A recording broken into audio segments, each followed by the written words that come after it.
정령 죽으리라 1. 하나님은 자신을 스스로 있는 자라고 소개하십니다. 하나님이 모세에게 이르시되 나는 스스로 있는 자니라.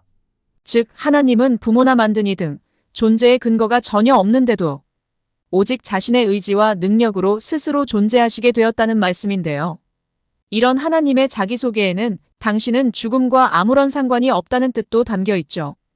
그렇다면 사람은 지금처럼 언제인가 죽을 것이 아니라 하나님을 따라서 죽음과는 아무런 상관이 없었어야 할 것이고요. 하지만 막상 하나님은 사람에게 선악을 알게 하는 나무의 실과를 먹으면 정령 죽으리라 경고하십니다. 여호와 하나님이 그 사람에게 명하여 가라사대 동산 각종 나무의 실과는 내가 임의로 먹되 선악을 알게 하는 나무의 실과는 먹지 말라. 내가 먹는 날에는 정령 죽으리라 하시니라.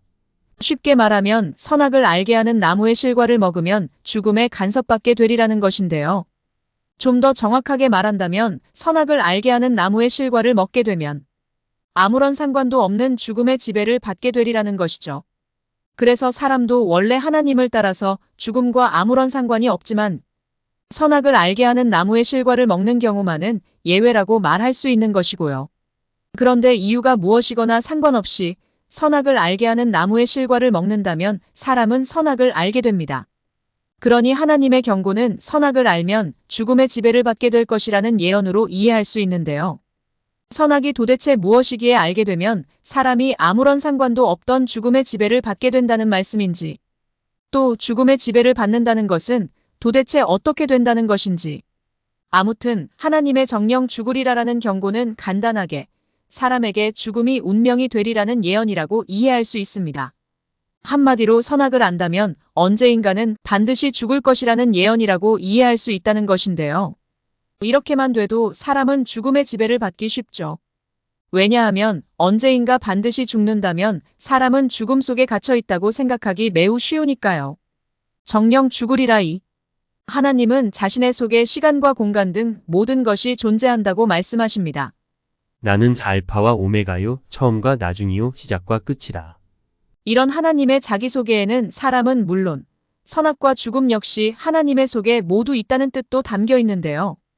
그러니 하나님의 걱정과는 달리 선악을 알아도 막상 사람은 죽음의 지배는 안 받죠. 사람에게 선악을 안다는 것은 그동안 모르고 있던 이웃을 새롭게 알게 되는 것과 같으니까요. 하지만 이유가 무엇이거나 상관없이 하나님을 잊으면 사람은 죽음을 하나님처럼 섬기기 쉽습니다. 아무나 붙잡고 자기 부모라고 우기는 고아처럼. 왜냐하면 죽음 이상은 아무것도 없다고 오해하는 등 죽음이 끝이라고 착각하기 쉽기 때문인데요. 특히 죽음에 익숙해진다면 더욱 이렇게 착각하기 쉽죠. 그렇다 보니 죽으면 모두 끝난다고 생각할 수도 있고요. 죽음에 익숙해진다면 사람은 심지어 누구나 이 세상에 태어나는 순간부터 죽음에 한 걸음씩 다가간다고 생각할 수도 있습니다. 더욱 심하게는 자기 역할은 모두 잊고 사람은 죽기 위해서 이 세상에 태어난다고 생각할 수도 있는데요. 극단적으로는 죽음이야말로 진정한 쉼터라면서 자살하는 등 스스로 죽음을 선택할 수도 있죠. 그러니 하나님을 잊으면 사람은 스스로 죽음에 지배받는 삶을 살기 매우 쉽다고 말할 수 있는 것이고요. 그런데 사람은 선악처럼 집중하지 말아야 할 것에 집중하면 하나님을 잊어버리기 매우 쉽습니다. 함께 하나님이 알려주신 성적인 역할과 사람의 역할 등 자기 역할도 잊어버리기 매우 쉬운데요. 마치 한 번도 알았던 적이 없다는 듯 아주 까맣게 잊어버릴 수도 있죠. 집중하지 말아야 할 것에 온통 집중하면 더욱 이렇게 되기 쉽고요.